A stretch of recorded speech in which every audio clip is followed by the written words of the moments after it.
Yes, bakunzi ba Impala Media Rwanda, iki nicyo gihe rero ngo tubageze ahagomba kubateza imbere mu bikorwa by'iterambere. Impala Media Rwanda yishimira kubona mutera imbere, abafite amafaranga yo gushora ntimukabure aho muyashora, kuko hano mu karere ka Bugesera hari ubutaka bugurishwa kandi bukunguka, kuko uhereye ubu ubutaka ntabwo wabumarana ukwezi kumwe utarunguka. Bakunzi bacu rero ni cyo gihe ngo tubageze kuri uyu munsi twabatembereje aho bita kuri Mbyo mu karere ka Bugesera mu murenge wa Mayange, neza abantu bazi ku muterano w'inka ku isoko ry'inka neza. Hari site rero, site y'ibibanza bigera muri 16 biri ku isoko, biri kugurishwa ku mafaranga makeya cyane.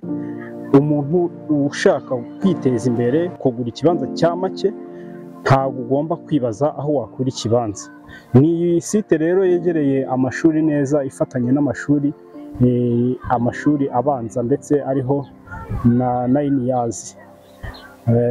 Inyuma y'ayo mashuri niho hari ubwo butaka buri kugurishwa. Ushaka kuburangura, ushaka kugura ikibanza cyo guturamo, karibu. Ugomba guhamagara kuri nimero uri kureba kuri screen yawe kugira ngo tuguhuze na ba nyiri ubutaka, hanyuma baguhe ubutaka bwo guturamo ndetse n'ubwo gucuruza.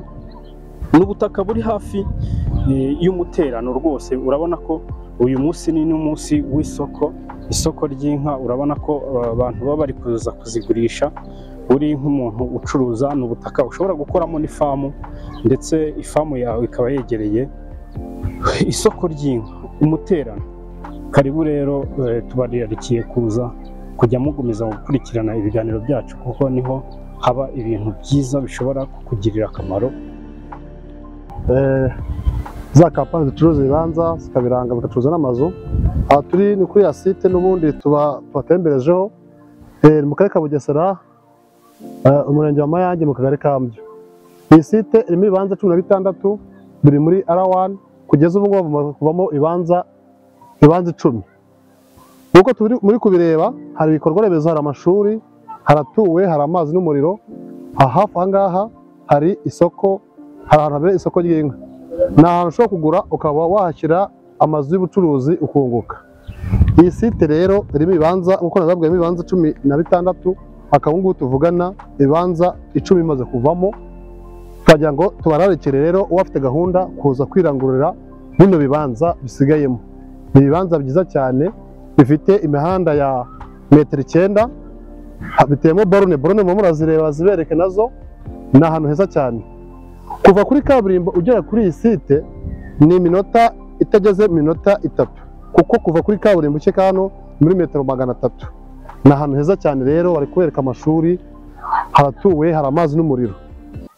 Karibu rero twirangure tuno tubanza 6 dusigayemo, kuko ikibanza gitoya gifite ubuso 320, kuko hari n'ibindi bizamuka bifite hafi 330 gutyo.